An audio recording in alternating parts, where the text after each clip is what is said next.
Well, I'm Betty Tommey, and I'm 89, and I'm quite deaf, and I didn't realise probably till maybe about, I don't know, 15, 20 years ago that I was deaf. And it wasn't until I decided to send myself to university to get a French degree. It was because I had big bereavement and I had to fill my life with something. And so I thought, well, the most impossible thing for me to do is learn French. I failed at school because I failed my matriculation because I failed in French. So I thought, what you've got to do, and it'll occupy you so much, you won't think about your bereavement or anything like that. And so you're going to have to do this degree. And I actually got into university, and one of the lecturers, very nice girl, French girl, and I said to her, I'm terribly sorry, I can't hear what you're saying. And she said, well, I'm terribly sorry, I can't speak any louder. So I went and saw a hearing surgeon, whatever, and who was from one of the main hospitals. I saw him privately, but one of the main hospitals in London. And he had said to me earlier, when I thought I was a bit deaf, you won't need hearing aids for 20 years. But I went back and said, look, I do need hearing aids because I've got to get this French degree, and I can't hear what the lecturers are saying. And in French, it's terribly important. So he said, well, in the building I have here, there's 2 people who dispense hearing aids commercially. Try them out.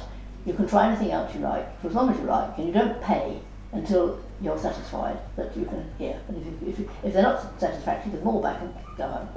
Anyway, I did pick a pair of hearing aids that went right into my ears, actually.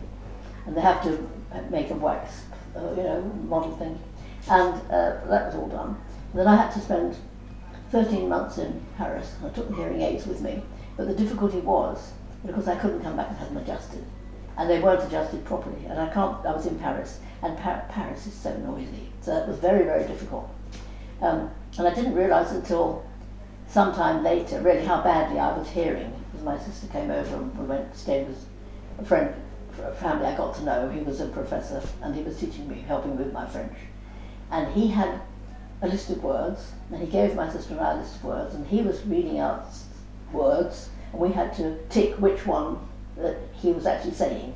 And I got them, I had no idea really, and my sister got them all correct. They were very similar with different endings, and she got them correct, so I thought, oh heavens, I've got a real problem here. So when I went back, I had a friend who was stone deaf, and she's died now, but I thought, well, I'll go and see whoever she saw, and I took her. It was in Streatham actually, and this chap seemed to me extremely good. And it was really, I think, when digital hearing aids had first come in, and so he fitted me up, and they weren't bad.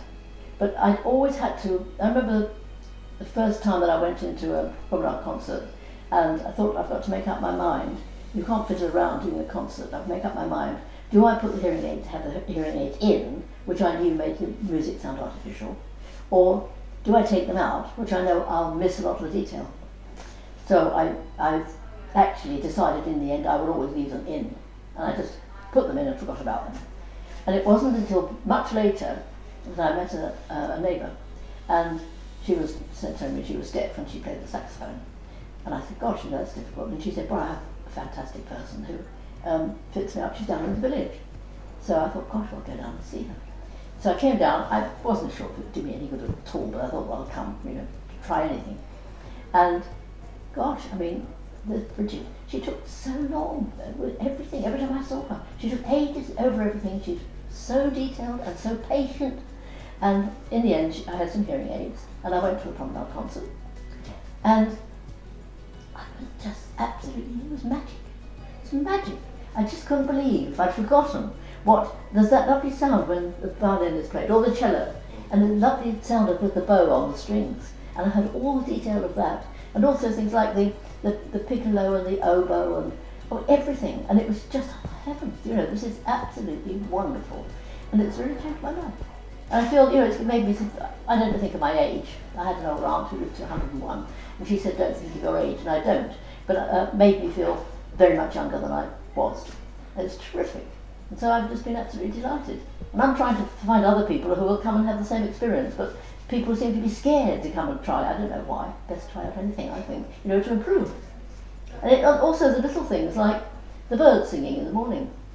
Or I've got a friend actually who studies birdsong, and she helps me. I sometimes go for walks with her, and she tells me which birds are which when we hear them.